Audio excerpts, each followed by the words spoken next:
Oh my gosh, this is a very special moment, my friends, a very special moment to finally sit here and say the book is out. Oh, Your What Matters is out into the world. My copy has a line going across it. Yours won't have that. My official copy arrives today. So I've got not for resale going across mine, but you won't have that on yours. It is out in the world. And I have to say a massive thank you, people. I mean, we've sold so many copies already and had so many reviews because we released the book to a small group of people to test read this book over the last couple of weeks. So big thank you to the Yam Yams who read the book and have left the most amazing reviews already.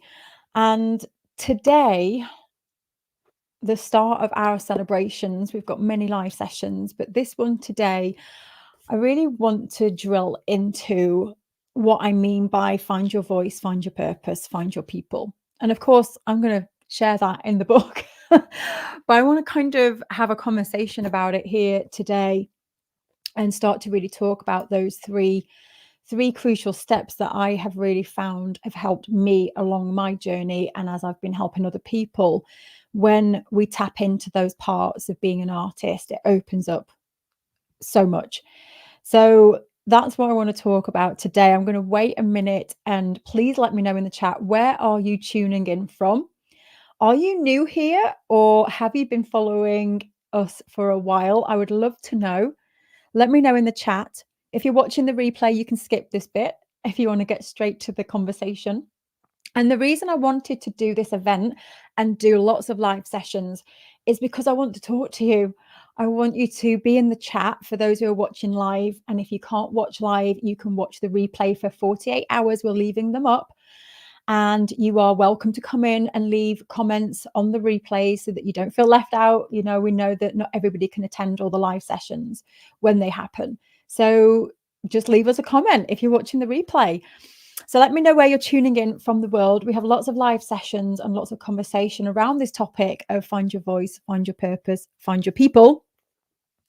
And I'm going to head to the chat whilst we wait for everybody to hop on so that we can do this workshop together. Juliet is tuning in from Trinidad. Good morning. Manuel is tuning in from Germany. Visible Soul, hello. I recognize your name from previous live sessions. You're tuning in from Porto. Wild, is that Wildlife Ox? Sorry, dyslexic alert. But you're tuning in from the UK. I can't quite read your name. We've got people tuning in from lots of people from the UK, from Holland. It's Happy Book Day. Thank you. Thank you for all the congratulations. Yay! It's out. Sabina's here from Croatia. Sue's just purchased it. Yes. Thank you so much. I was up late last night. I have a funny story that, you know, the page, the yourwhatmatters.com page, where you click, it's on the screen there. You click and you go and learn all the amazing information, and there's all the testimonials. I deleted it at 8 p.m. last night. Yeah, just deleted the whole thing. So I had to stay up until midnight redoing the whole page. I just had a moment, a crazy moment where I just deleted it. Oh gosh, honestly, sometimes you don't know what goes on behind the scenes, and you will know that from being an artist, especially an artist that shows the stuff that goes on.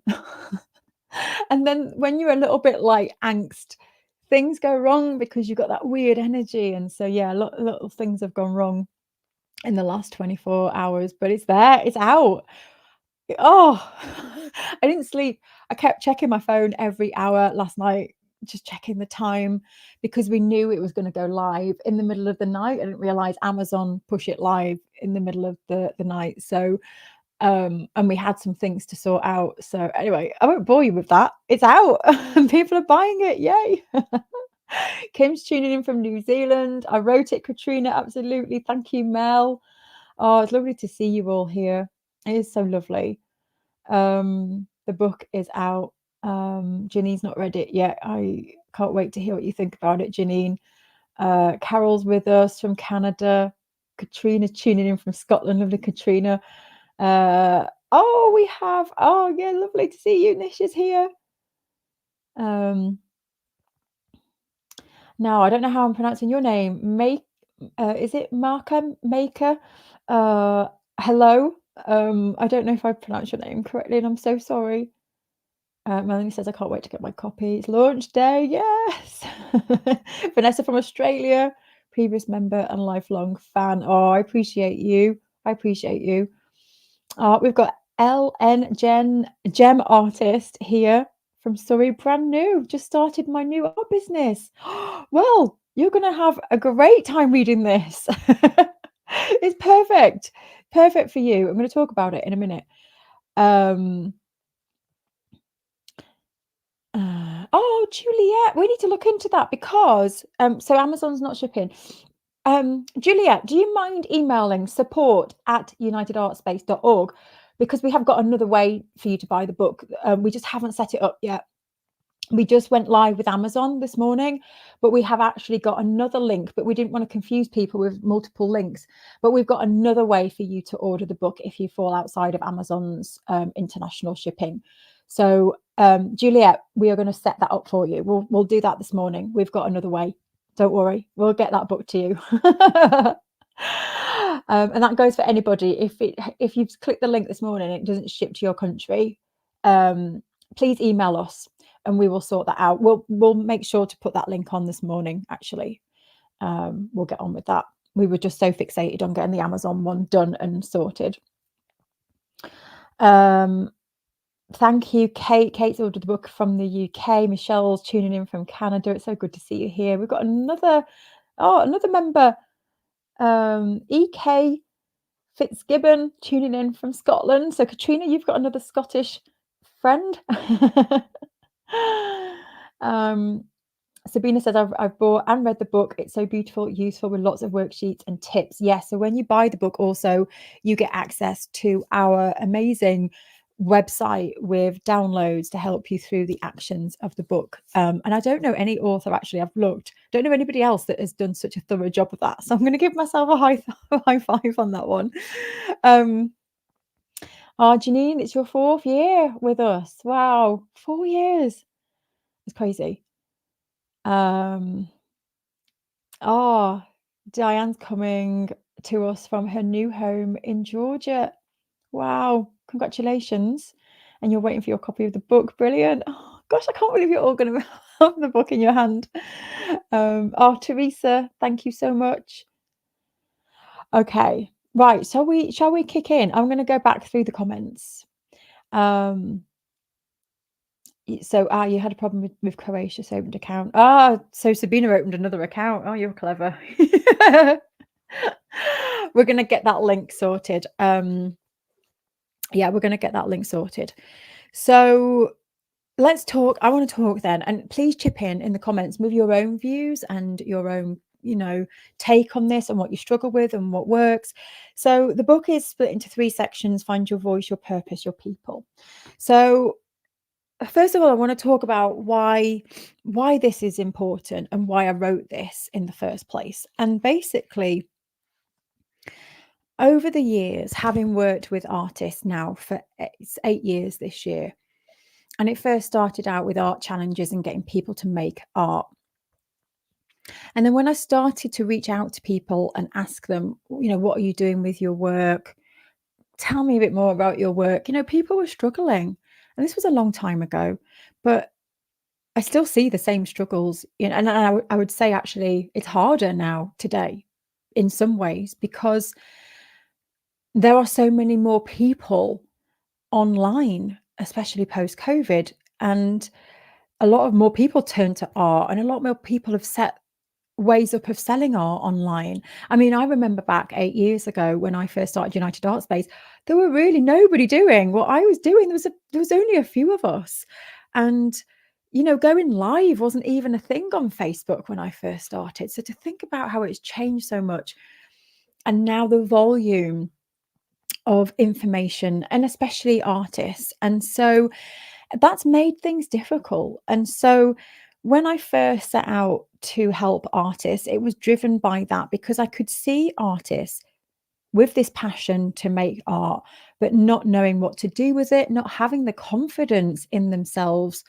to know what extra work to make? Or could I even put this in the world? Am I an artist? What's my style? I don't understand. And then all of that confusion, and then a lot of people being told they're not good enough and that they shouldn't be an artist. I was told that myself. In fact, let me just pause for 1 second. I was told, and I won't name names, I was told by somebody, oh, this is a nice moment. I was told by somebody, "You'll never write a book." Those words, "You'll never write a book, you're dyslexic. That won't happen." Oh, that was fuel to my fire. And, I hope you're watching now. I won't name you, but I did it. But I was also told the same, that I would never be a painter. I'd never be, "You shouldn't really paint. You're not gonna be a painter. You're not talented enough." And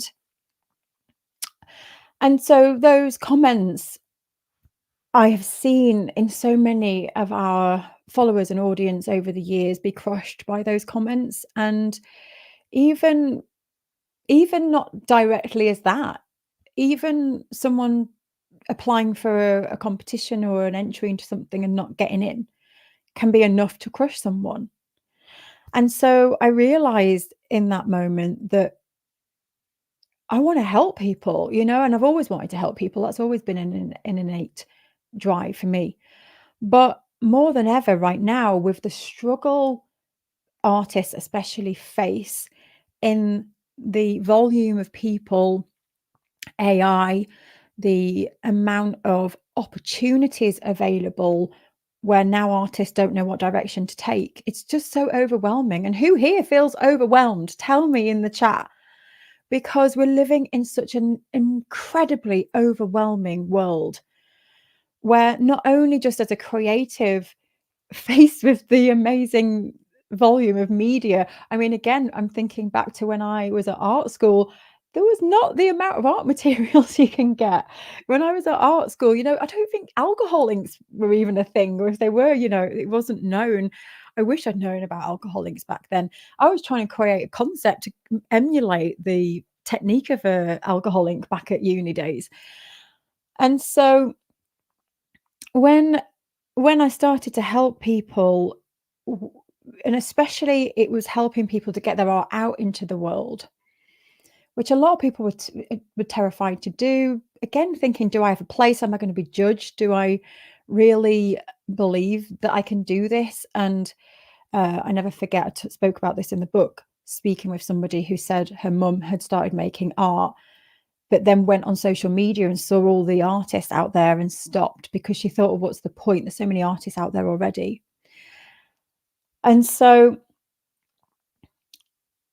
this first part of find your voice is the most important part, I believe, for an artist and a creative.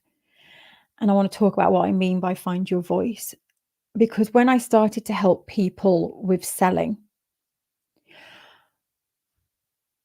what I realized is, if we jumped to show people, well, you can use Instagram in this way, this is how you create a reel, this is, how you would position your camera to film what you're doing, people will still struggle. And even when I was thinking about what kind of book to write, there are so many books on selling art, so many, yet so many people are still struggling.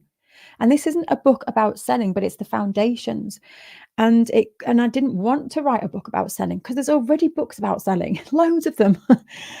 And because that isn't really the problem half the time. Half the time is the problem is this: people don't actually understand why their art matters. They don't understand the impact it has. They don't understand how to bridge the gap between the artwork and where to put it.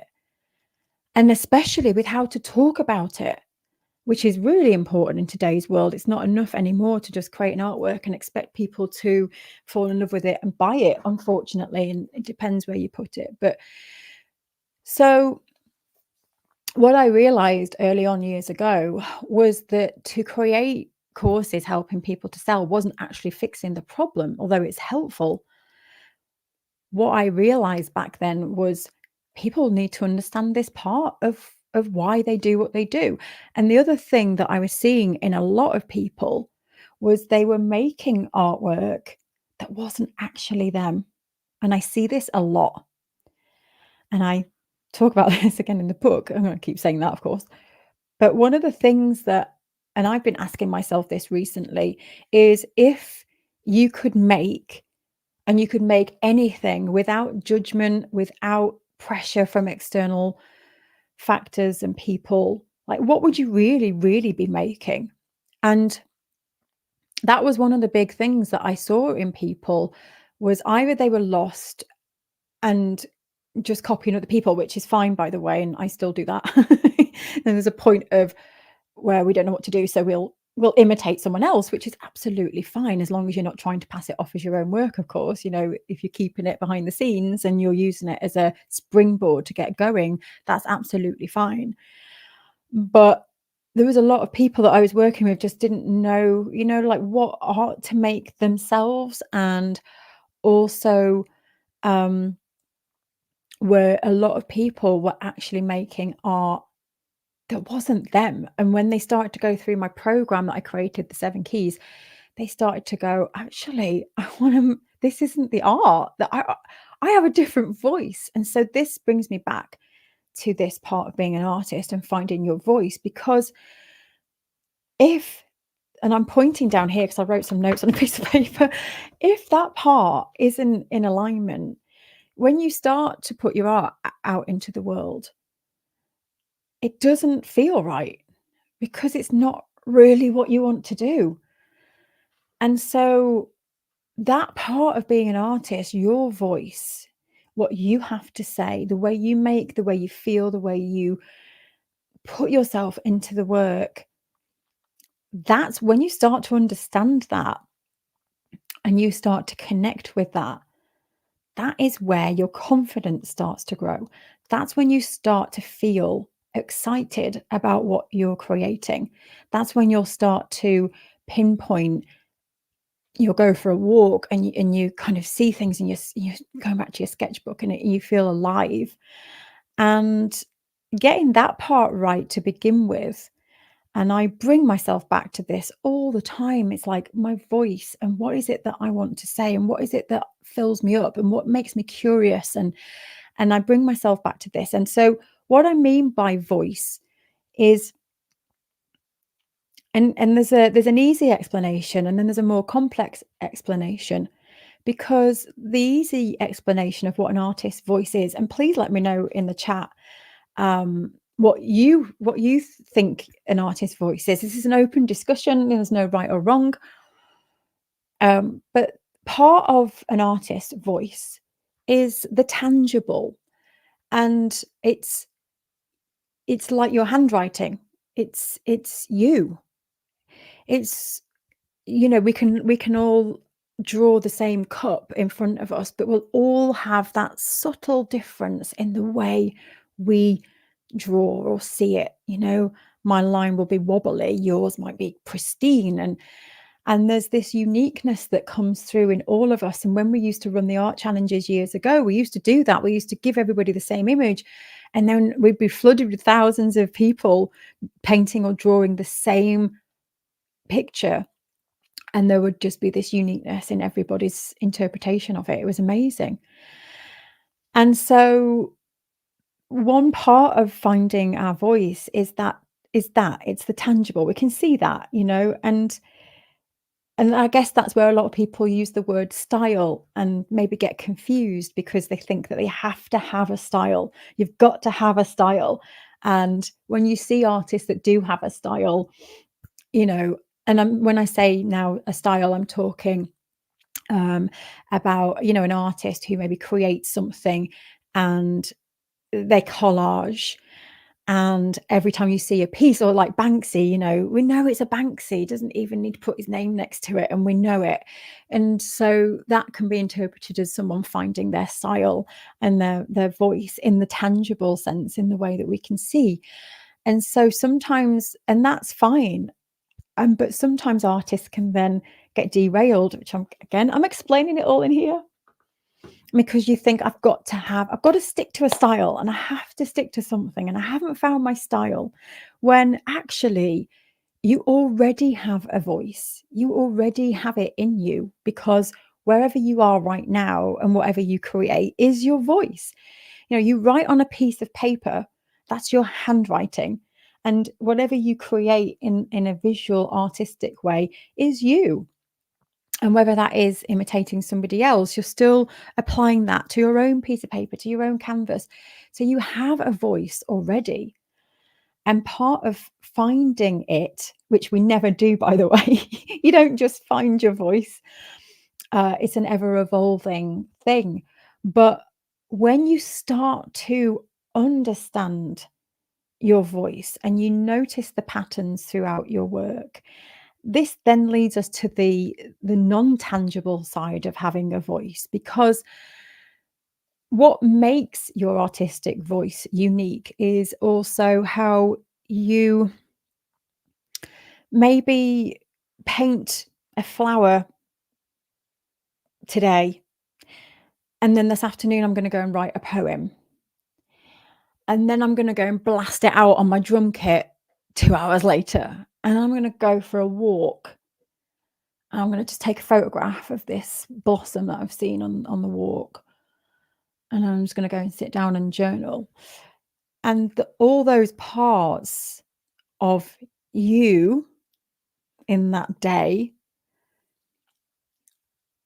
moving, listening to music, taking that photograph, it all contributes towards your voice. Everything subconsciously is adding to this amazing database of you and what you've noticed.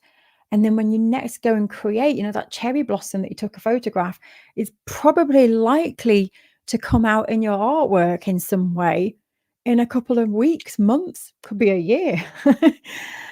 And this is what is so exciting about being an artist, because you don't have to have it all nailed out down, and understand exactly what it is. There has to be some room for this experience and not understanding it, and looking at something and thinking, I like that, I don't know why, let's just take a photograph of it and put it somewhere and we'll see what happens. And I did that a lot, and I talk about it in the book.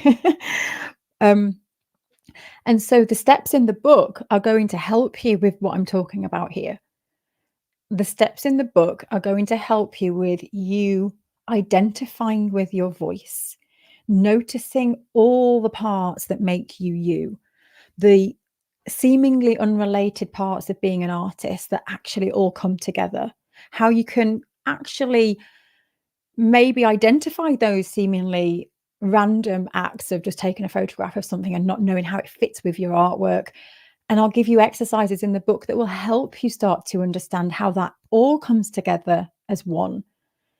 So there is this tangible part of your voice, and then there is this elusive, beautiful, crazy, wild part of your voice that sometimes we just can't pin it down. In fact, one bit I'll share with you that I didn't go in the book. This didn't go in the book. We took it out. I can't remember why. I was working with my editor and we decided to take it out. Um, and it was about my I was trying to kind of explain how the voice can be elusive, thinking about finding my voice and how sometimes we can describe it because it's tangible, and I paint dogs and I paint them expressively. Great. But then there's also this part of us that's kind of hard to describe. And I remember when my nan passed away, and I went back to her house. We had to go and sort out things. And I went back to her house and I picked up a scarf. And when I took the scarf back home, I put it to my face like this, and I could smell. It's not even my nan that I could smell, it's the essence of my nan's house and the memories, and I can't even describe that smell to you. I can't describe it. I've tried to use words like, was it musty? Was it sweet? It's just, I can't. It was a smell that's so distinctive, and I can even smell it now without having the scarf. And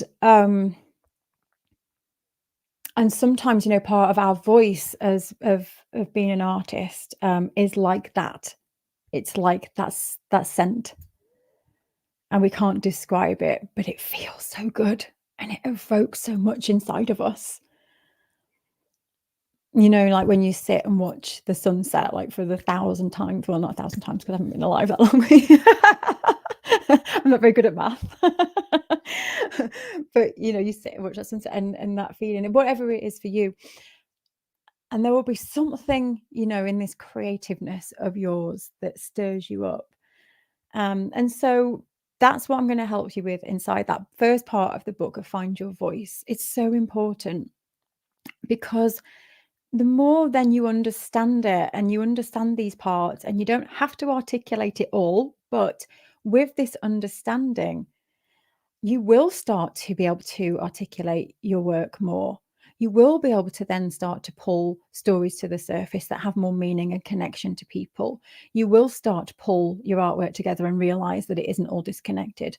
And I think the one part of this, when you do understand and start to find your voice, is that you will feel so excited about creating, and you realize you don't have to stick to one thing, and you'll realize and learn in this book how you can do all the things but still be known for something. And it then infuses all the artwork that you make. You'll have more confidence in what you do. You'll fall in love with what you do. We were talking about this yesterday on one of the calls that I was running, that I again, I don't want to like give everything away, but there was artwork that I was making. I'm just verbalizing the whole book here. No, I'm not really. I'm just laughing because I can't help myself. I want to hold things back, but I'm just too excited. But there was it was Jay and I were talking about there was some artwork that I made years ago, and I really disliked it.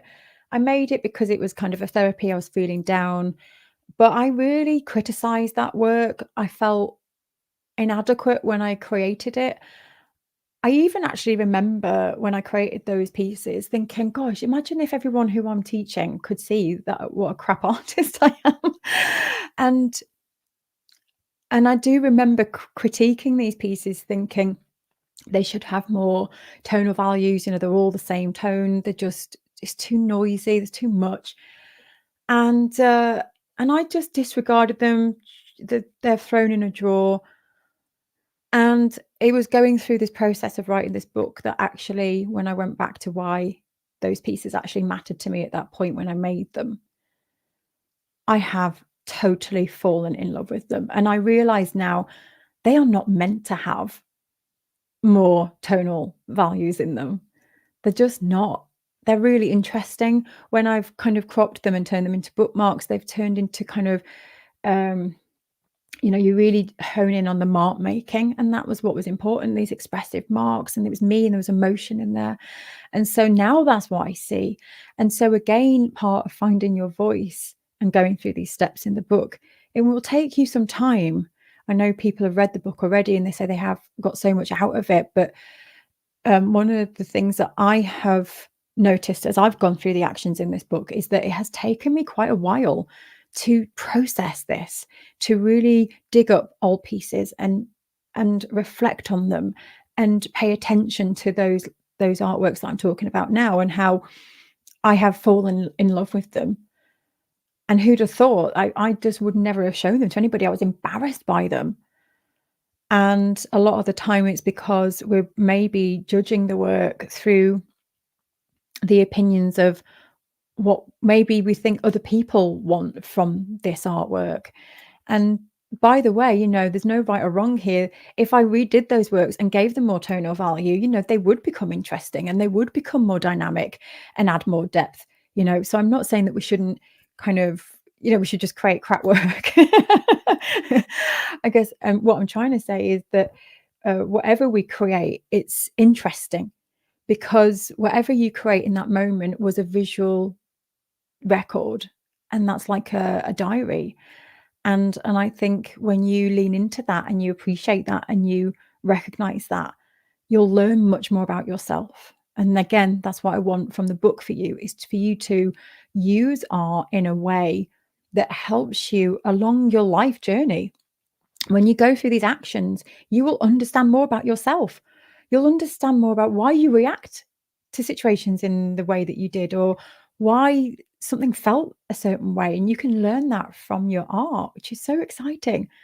So this whole part of finding your voice um, is a never-ending evolution, and it's beautiful, and I love it. And when you lean into it, you will have that confidence then to move to the next steps, which is sharing it. And one of the quotes that I received from Steve McDermott, who read the book, is a friend of mine, and he's not a full-time, he wouldn't class himself as an artist, but he is an artist because he creates art. So, but he would class himself as a motivational speaker and has his own business running courses to help people speak in public. And he creates art on the side. And he kindly read the book before it was published. And he said, I've always just seen my art as something very insular, something very private, and something that, I would just give to family and friends. And I've enjoyed that, and that's fine. He said, but this book has actually opened my eyes to the beauty of sharing your art. And you don't have to share all of it.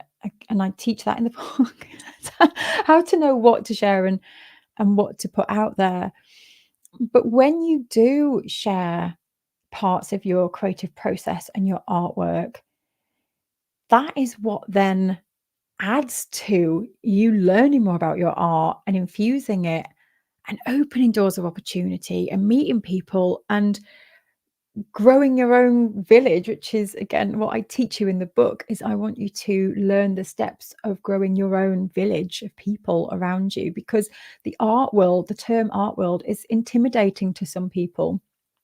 Even I find that quite intimidating, the thought of entering the art world, because whatever you have in your head, if I say art world, what comes up for you? Let me know in the chat. Because for me, when I think of art world, I instantly think of elitism. I think of the academy centuries ago, where people were just, they had to jump through hoops and they had to draw or paint in a certain way to be called an artist. And it's not like that now, but that's my vision in my head of an art world. It's quite a negative one, I guess.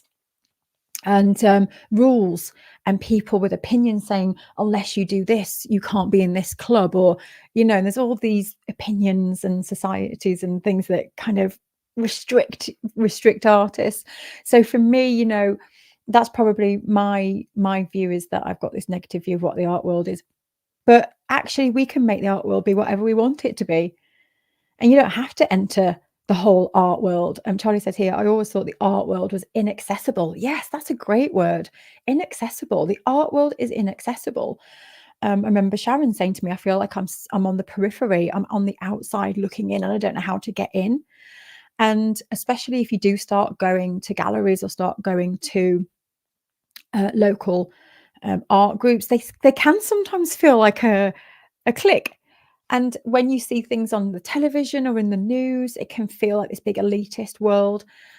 And it can be, it can be like that. And there can be journalists and critics that have a view on what art should be, and there's no room for anything else. And that is their opinion. And the great thing today is, though, that you don't even need to enter those worlds, these villages that I talk about in the book. The art world is made up of villages, and you don't have to go there. It's like, if you think about the art world being like the actual world that we live in, there are places on the planet that you don't need to go to, that you'll never go to. And that's the same as the art world. And so you can actually choose the parts of the world that you want to go to. And you can actually create your own art world or village, let's say. And that's what I'm teaching in the book, is how to create your own village, because it's much more fun when you create your own. And that's the amazingness of being a creative and artist today, is that you can create your own village. You can choose who to have around you and who you want to connect with. Like, that's amazing. And so when you learn the steps in the book about finding your voice, I move you then to the next stage, which is finding your purpose. And finding your purpose is really then understanding, again, so you can infuse your confidence with what it is that you do, and realize that your art is more than the pencil on the paper, or the carving in the stone, or the photograph that you've just taken. When you start to kind of understand the purpose of your work, you realize that it is so much more than probably you realize. In writing this book, I thought I understood why my art mattered. I really did. Because, like, why else would I write a book on why your art matters if I don't understand it myself? But when I was writing it, I thought, okay, I probably need to, revisit these actions that I'm asking people to do, because I need to do this. I need to live and breathe this concept of find your voice, find your purpose, find your people, and why my art matters. And so in doing that, wow, I really now understand more than ever the purpose of my art, and it's off the scale. And what that has done, it's brought many stories, connections, people, conversations.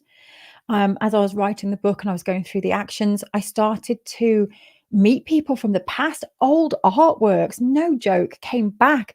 I went to go and stay with a friend so randomly.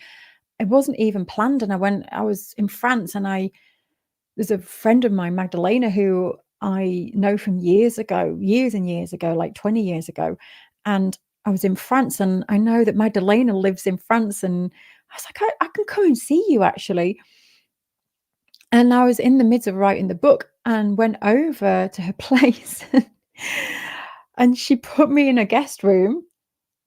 And I walked in, and my artwork was on the wall, this big, massive piece that I had not seen in years. I kid you not. And I'm right there writing a book about why my art matters. And I'm like, oh my gosh, this is crazy. And I didn't even know I was going to be reconnected with that artwork. And I was actually on this trip traveling to kind of write about this stuff. It was really weird. Weird occurrences happened, where people got back into my life, old artworks came into my life. And again, I know it's where focus goes, energy flows. And so I was really on this incredible journey of reconnecting, understanding. And so, really understanding now the purpose of my work on a bigger level.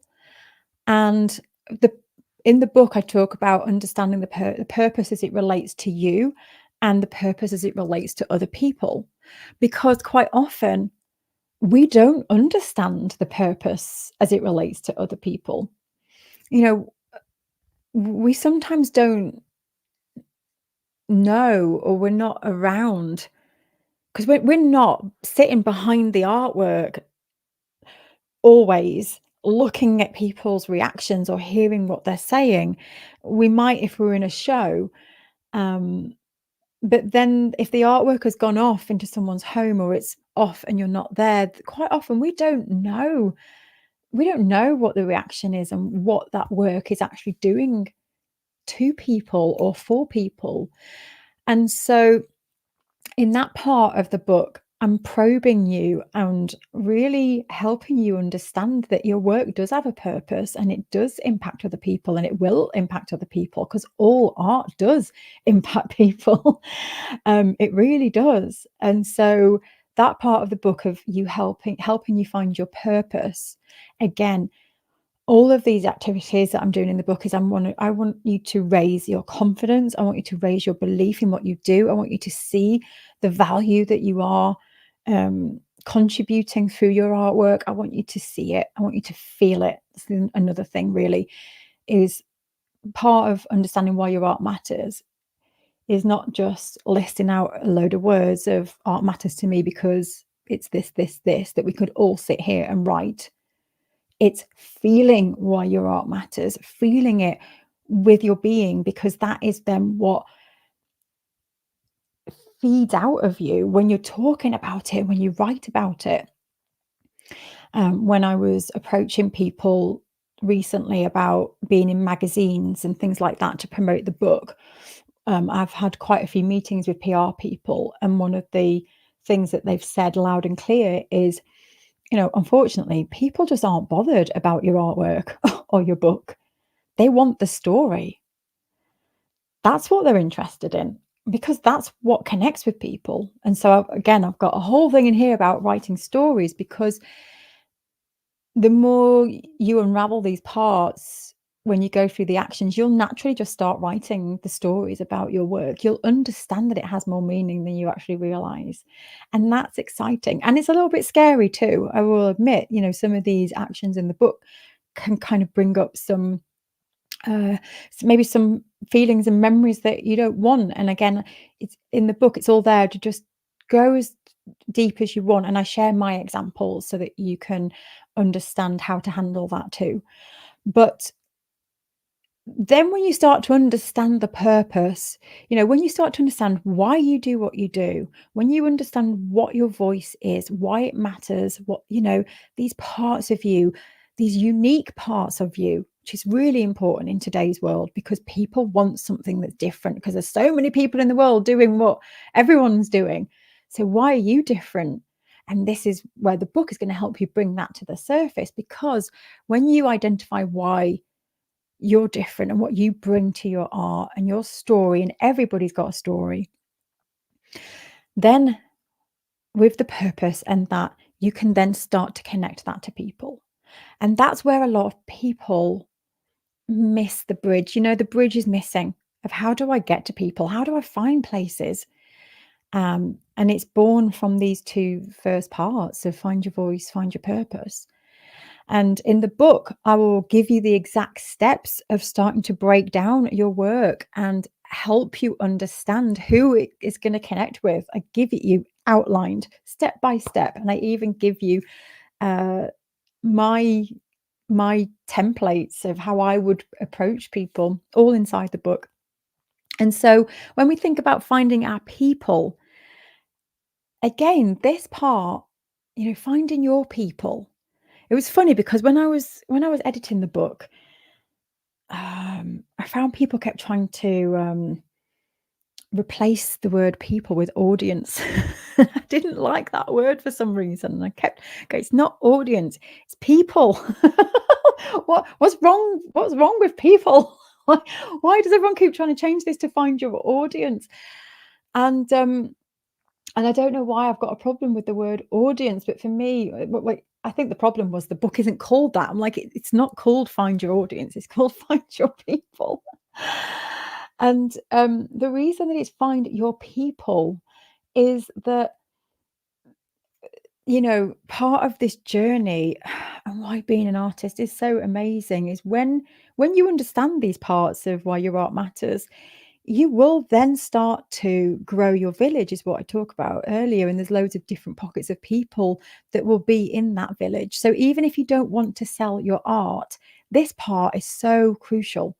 People are everything, because you're not going to everyone knows this. You're not going to get far just making artwork in a vacuum by yourself, not sharing it, not looking at anybody else's artwork because you don't want to get influenced. You'll only go so far. And when you start to connect with people who inspire you and people that encourage you and people that support you and people that relate to what it is that you're seeing, and that you get these synergy sparks. We're human, and we thrive off relationships and people. And um, what I want from the book when you read it is for you to find your people, because that's everything.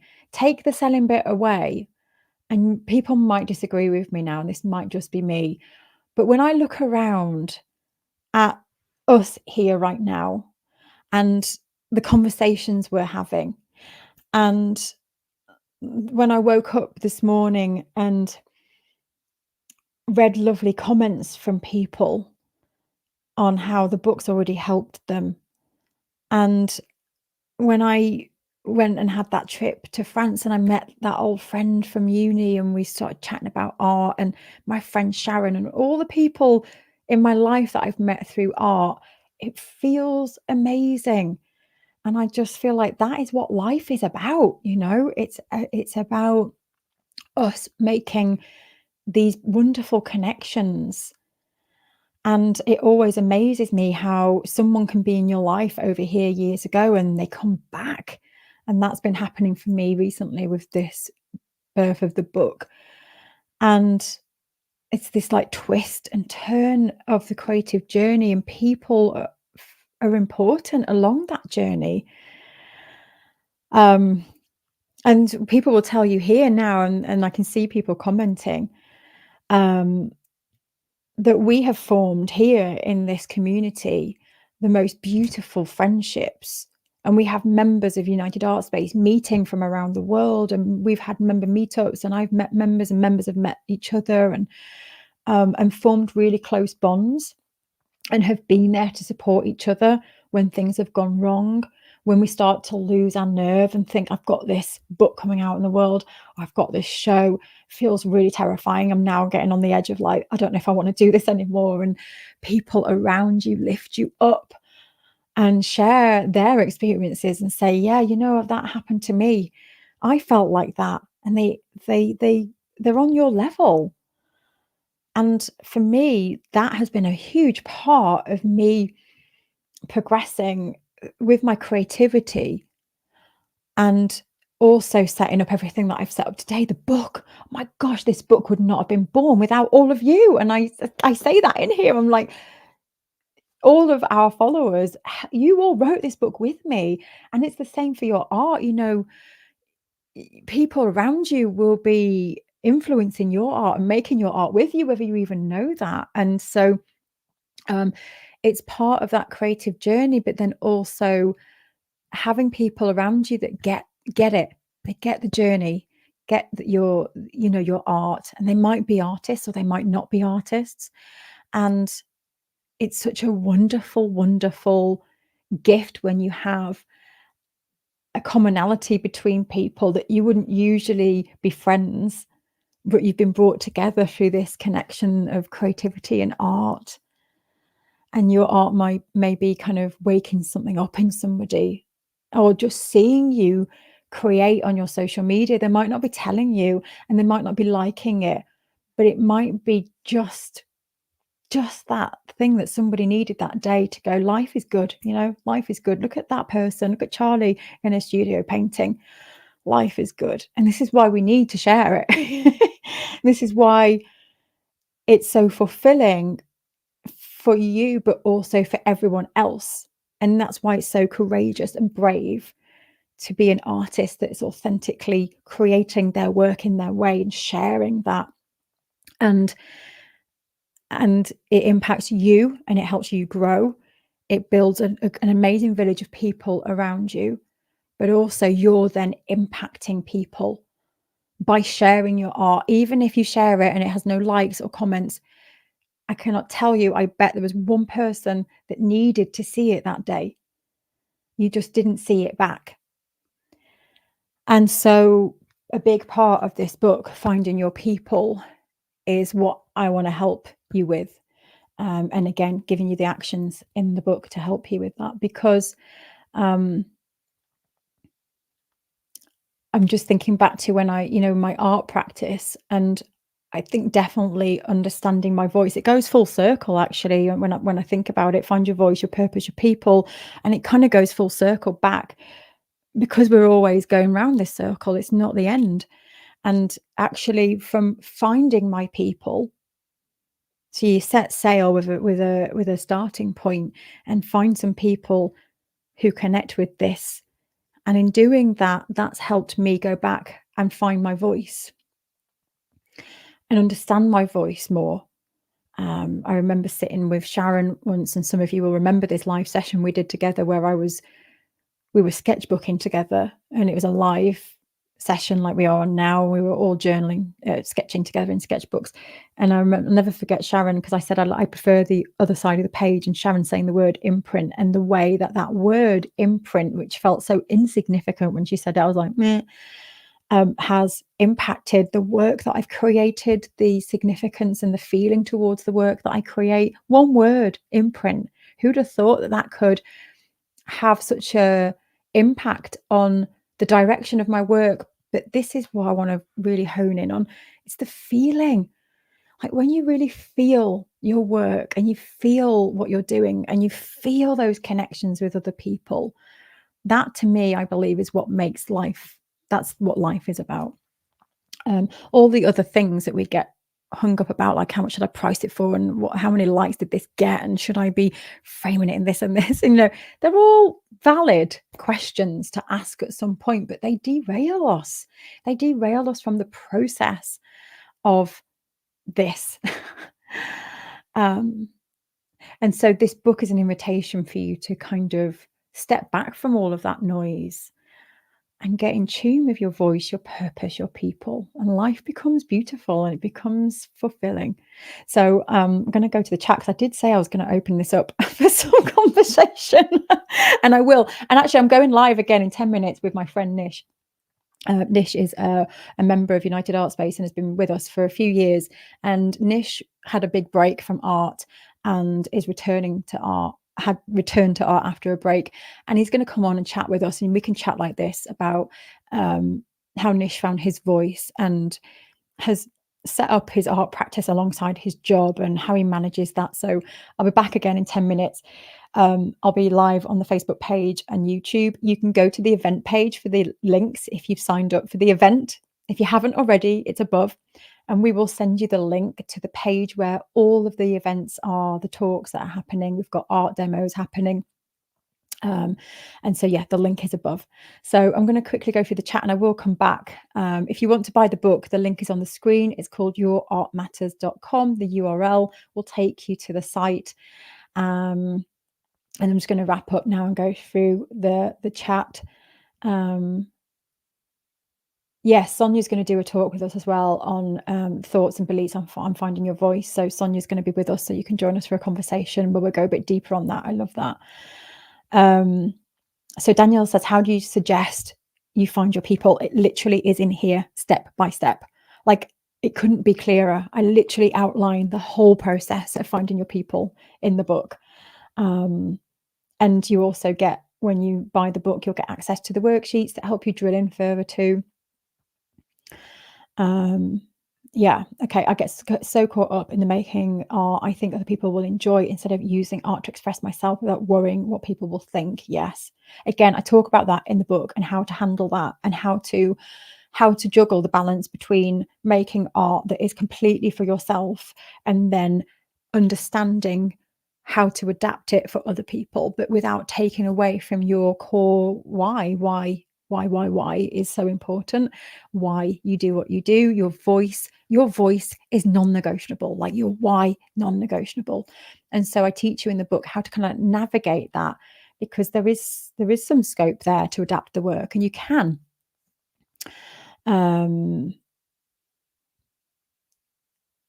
Yeah, you see the uniqueness in live drawing classes. Absolutely. It's always fun to walk around and see how we've all drawn differently. Yeah. Yeah. Manuela says, my voice is the kind of showing my heart, my soul, my dreams, my thoughts. Yes.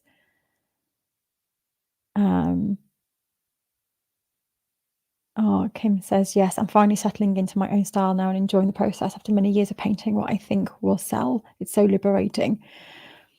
And then what I talk about in the book as well is how to evolve your voice, because we don't just make and then that's it. It's like an evolution. And so in the book, I teach you how to take your art and evolve it and keep moving with it so it doesn't stay stagnant.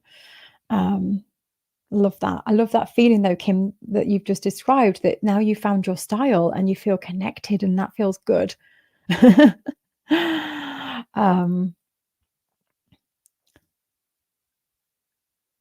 me just see. Oh, thank you, Lindsay. Lindsay's purchased the book and left a review. Thank you so much. Oh, Katrina, I've just seen your post too. I'm going to come back to that in the comments. And yes, like Melanie says, we have to create the crap to learn to grow. Yeah, and sometimes, yeah. And now I'm seeing, actually, in all the work that I thought was crap, I'm seeing the beauty in it. I'm seeing the parts of myself in it. And so it's that acceptance. It's really nice. It's such a nice feeling to accept those parts. And you can still strive and be like, I would prefer this piece to be more representational. I'd prefer this piece if it actually looked like the person. And you can strive to do those things if that's what your calling is, not because other people have told you that that's what they expect. And again, that's what this whole book is about. It's about you finding your own voice and understanding what it is that you want to create, and taking people's opinions on board, but they are just opinions. If somebody says that they want, I would like to see more depth in your work, that is their opinion. And yes, they might be right. It might make a more interesting piece, but maybe that's not what your game is, maybe that's not what it's about. And that's okay. And I guess this is why the book gives you confidence, because when you confidently know what it is, you can then say to people who give opinions, that's a valid statement. You're right, but that isn't what I'm trying to achieve here. I'm actually trying to achieve something completely different. And when you have that confidence in your work, then to go back to people gracefully and say, "Yeah, great comment, but that isn't what I'm trying to achieve." It gives you that oomph to really own who you are and your work. Because usually when people are giving those opinions, which can be valid and right, but usually it's about what we want to see in the work. I would like to see more red in that. I would like to see that on a bigger scale. I would like to see that smaller. It's all about what we want, really, when people are giving those views. Um, I think you should have positioned the flower here. They're all views, aren't they? And they're all opinions. But actually, you might want to be making people feel uncomfortable. I always think about Edvard Munch in this situation, because, and I'm going to have to wrap up because I'm going live with Nish. I could literally talk for hours, which is great because that's what I'm doing today. um, Edvard Munch. Let me just grab this story out of my archive really quickly. So I can't remember what era he was, 18 something. I don't know. I'm not very good with dates. But when he created his pieces, and especially The Sick Child, I remember this vividly, this reading about this. It was absolutely slated. His work was really horribly spoken of, not just like, I don't like it. It was totally ripped apart, and vile language used about it. And it was kind of sad. And I thought, wow, how must have he felt at that point? I must have, as much as we want to think that we don't really care what people think, it does hit a part of us, doesn't it, if we're honest, And and what I love though about Edvard Munch is he carried on, and I'm so glad he did, because he created some really raw, emotional pieces that I really connect with. Centuries later, I really connect with his art, and actually, it's influenced my art. And how crazy is that to think that you you might have the same, the piece that you create today. You don't know. It could influence somebody in centuries later. I just, it boggles my mind. And what I love about that story though is that, sometimes we have to be careful, because if we try and change, imagine if Edvard Munch tried to change them and fit all those people that wanted his work to be different. They wanted it to be classical, they wanted it to be refined. And imagine the world if he had have followed their direction. And so again, this book is about you really learning what opinions to take on board and what to let go of, to get really confident in what it is that you want to say and what you want to do. So okay, I've got to wrap up. I'm literally pressing the button and it's 12 o'clock. We're going to go live. See you soon, my friends. The book is out. Thank you so much for joining me. I'm going to press now and have a quick drink and go live again. So if you want to carry on the conversation, you can join us. Take care. Bye bye.